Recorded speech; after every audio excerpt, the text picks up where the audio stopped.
Sciatic pain is a pain in the ass, or hip, or glute, or thigh, calf, toes. The basic point is you want it gone yesterday. But the problem is the sciatic nerve can be affected by a lot of different places. And so having a one-size-fits-all formulaic therapy doesn't work. I should know I had it. I'll tell you more coming up. Before we move on, just take a second here to subscribe. Don't forget to hit that bell so that each time you'll be notified on when a new video comes out. We try and put out videos on how to best holistically balance your body so that you're free of pain, you're mobile, so you can live your best life. And then as you watch the video, please like and share it so that YouTube gods can see that this video is beneficial and that more people who can benefit from it can see it. If we haven't met yet, my name is Akim So. I'm the owner of SolCore Fitness. I'm a summer trainer and a summer therapist, and I'm on a mission to help people get out of the health and fitness rut. I want them to become more educated about their bodies and what's potentially they can do, about different forms of stretches and exercises that they can perform, all so they can live their best life and enjoy their time here. Sciatic pain is a debilitating situation to be in. If you have it, you understand. I had it for about 1 to 2 years, about 15 years ago. My body had finally had enough of what I was doing to it, more on that later, and I developed sciatic pain. And so I had to follow all the suggested, accepted protocols.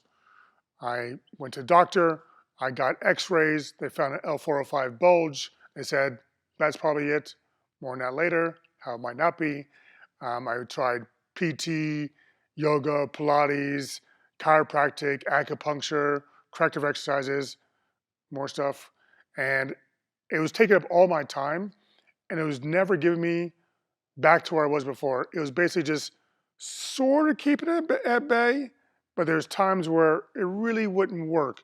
And so I just have to find positions that didn't hurt me, like not breathing heavily. I wish that was a joke, but it's totally true. And just grin and bear it.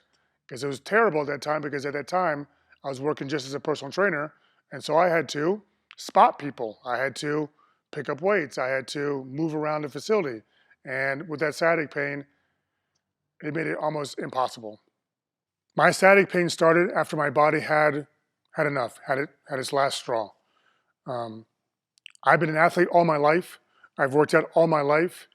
Being sore, working hard is nothing new to me. It's totally normal. I expect it. Since I haven't had an injury before, and I was doing everything that is generally acceptable, even now, to do for your body, I thought it was good. I wasn't thinking about holistic training or holistically taking care of the body. I wasn't thinking about other forms of corrective exercise. I wasn't thinking about integrative training. I wasn't thinking about any of that stuff because nothing happened to me. But by following these generally accepted rules, again, that are still out there today, that took me down a very dangerous path. So indulge me a little bit as I kind of go through my story to, one, show you my experience, but to show you my experience relative to the different treatments I was trying to use and how they kind of did the same thing and how there wasn't much difference between, say, PT and yoga or chiropractic care and PT. So that last straw I talked about was me going to get underneath the squat bar to do squats, even though the little voice in my head said no. True story. I did it anyway because I'm a meathead. So I got underneath the bar and went down and didn't come back up because as soon as I got to the bottom of that squat, the whole thing seized up. I couldn't move. I literally crawled home, crawled into bed. My back seized up. I had to call 911 to take me out to the hospital. At the hospital, they did x-rays. They found I had an L405 bulge. Okay, makes sense. So their idea of treating me was, here's your x-rays, here's your L405, here's Tylenol with codeine. Get out of here. So I'm not much for pain medication, but dude, at that point, you just wanted to go away a little bit or negate it somewhat. And so I took it, and I instantly hated it. It made me so stupid. And so after a couple of days of trying it, I'm like, this is not working. This treatment is not effective. So I then went to PT, which is the normal course of route. I went to PT. These PTs decided to just put heat and stim and have me do the McKenzie press up, and that's it. The idea is heat and stim, relax the muscles. I do the McKenzie press up.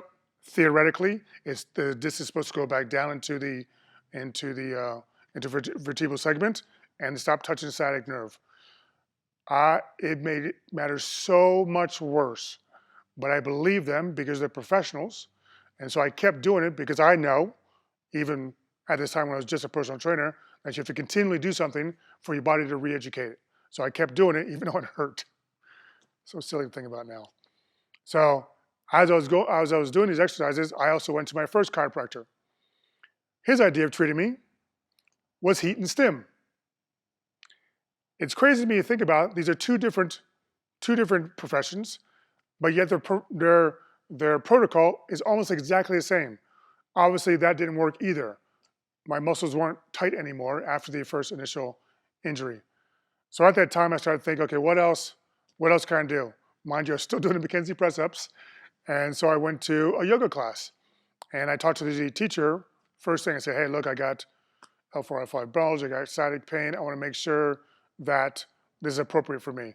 I went to yoga because I've been told, and this is still something I hear today, oh, it's great for loosening, flexibility, and it'll help correct your lower back problem. Okay. So I went there, I talked to the teacher. The teacher's like, emphatically, absolutely, you do this routine, this flow routine, which is, I don't know how many exercises, let's say 7, just done in a slow moving circular progression, like one after the other. Well, halfway through that little routine, we go into a cobra pose. It is the exact same posture as a McKenzie press up. So obviously it hurt. And so I couldn't do anymore. After that, I tried acupuncture. I tried, what I tried? I tried other things. None of it, the other twos didn't hurt me, but it also didn't help me. And so I was stuck in a plateau. I was doing all these routines, a little bit from everything, trying to piece it together and trying to basically just keep my life from going downhill. It wasn't until I took matters into my own hand and dedicated myself to a program to really learn about anatomy and biomechanics and all these areas of the body that are there, but I was never taught in traditional trainings. This is why I finally discovered the real reason for sciatic pain, all the different areas that sciatic pain come from, and really started to cure myself from my sciatic pain. I am sure many of you who are watching this now have had similar experiences. I'd love to know about it. Just let me know in the comments what you've been doing and how it's been going. So after hitting my limit and realizing I need to figure this out, because I knew that if I had this compression of L4, L5 vertebra and I had this sciatic pain that came from somewhere, but it was dependent on where it came from the body, I knew I needed to figure it out. I knew I needed to find out more about the body, more than just what was taught in general personal training and general information out there. So I started to learn everything holistically about the body. I learned more than I need to know about water, diet, nutrition, organic eating, circadian rhythms, mindset, meditation, all these things that I knew were part of life, but I never thought about, oh yeah, they must be connected to making yourself a whole being. But I really got really big results when I ran into osteopathy. This is a term I'd never heard before, but the philosophy is structure dictates function. If my structure is good, I function well. Then I found the teachings of Guy Voyer and somatherapy and soma training.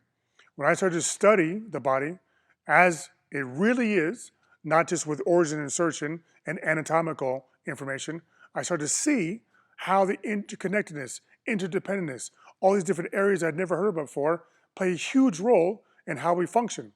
And that there's no way you can prescribe a recipe or think there's one area that something should come from. Because if you do a recipe for the body, you get a bad taste in your mouth. Waka, waka, waka.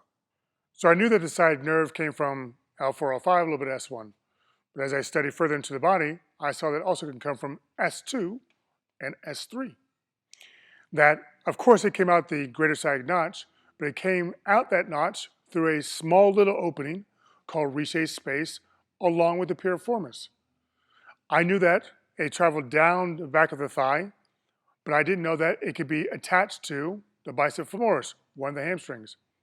I knew that it split into 2 different nerves, the tibial and common peroneal nerve, down to the back of the calf, but I didn't know that there's a popliteal space with a popliteal fascia and popliteal muscle that can also affect it. So it's hard to think about, okay, well, where did they say that my pain was coming from? It was coming from L4, L5. They gave me the prescription, basically, the McKenzie Pressip or the Cobra, and maybe some stem and heat and maybe ultrasound. Well, that wasn't working. So where else could it be coming from? Well, I learned that there's a law called Pascal's law. So even though McKenzie Pressip is supposed to allow the disc to go back down into the vertebral joint, that Pascal's law says that if I exert pressure on a spherical ball, that the pressure goes omnidirectional, which means as I extend backwards and the disc becomes compressed, sure, it could go back down in, but sure, it could also be pushed out the back or the front because of that omnidirectional pressure. It just depends on where you have a weak link. I learned that reach space, if too closed, via the Buisson's arch, Champomois's bond, and the sacrospinous ligament, that if that's too tight, it can pinch the sciatic nerve. That the piriformis could have an issue and push on the sciatic nerve. That the glute max could have an issue, too tight, too close to the piriformis, too close to the sciatic nerve, and cause pain. That the bicep femoris, like I said, could be too attached. So when you look at the body and you look at the picture, it says, okay, this is here, this is here, this is here, and this goes here. In reality, it's a little more jumbled up. There's a lot more tissue in between, conjunctive tissue, and a lot more fascial tissue where things are connected. And so if that sciatic nerve, anywhere along that plane, is too attached to soft tissue, and that fascia is not extensible enough, that when I move, it pulls the sciatic nerve. If it pulls the sciatic nerve, it hurts. So you have to accept the fact, maybe, that you need to have a little bit of pain when clearing out the sciatic nerve. So the first thing you want to do is find out where it's coming from. There's a lot of great tests out there. The straight leg test to find if it's coming from your spine, the fair test if it's piriformis. My personal favorite is testing the SI joint and see how it moves along with some soft tissue examination. But I think back to when I had that, and all the different practitioners, I didn't get one test. They looked at the x-ray, they saw L405, they go, that's it. Not thinking coming from somewhere else. And the fact that I was telling them I wasn't getting results didn't matter to them. Here's my recipe, here's what I'm giving you. If you don't get results, oh well, that's your deal. That's why I felt I had to become more empowered.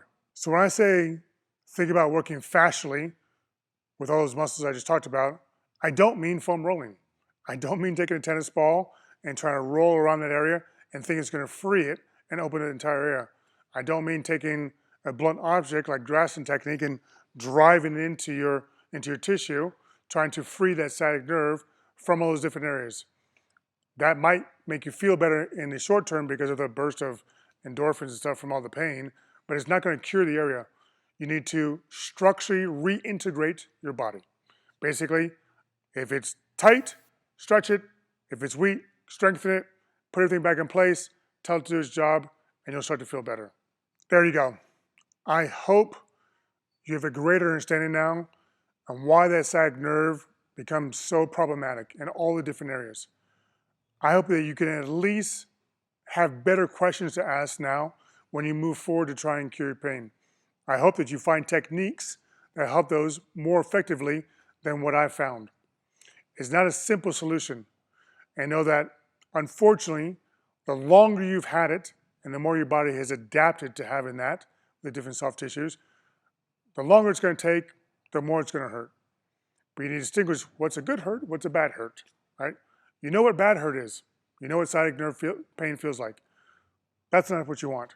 If you start to feel tightness or stretching or strengthening, all that stuff is good because it's re-educating your body. This is not a life sentence. It can be cured. If your structure is off balance, causing sciatic nerve pain, you can rebalance your structure to not have sciatic nerve pain. If you are stuck in that cycle of pain, like sciatic pain, and you just want to find a way out of it, then I want to help you. I've got a free resource. I've got an ebook that you can find in the descriptions. All you have to do is click on a link and we'll send it right to you. But it's how to sustainably train your body to get out of pain, to be more mobile, but ultimately so you can live the life that you want. Again, just go to the description, click the link, put in information, get the download, and enjoy. Stay here to watch another video on another pain in the ass, the piriformis syndrome. Please don't forget to subscribe. Please like and share this so that others can see this video as well. And please remember, it is not just working out, it's building a foundation for a better life. Adios.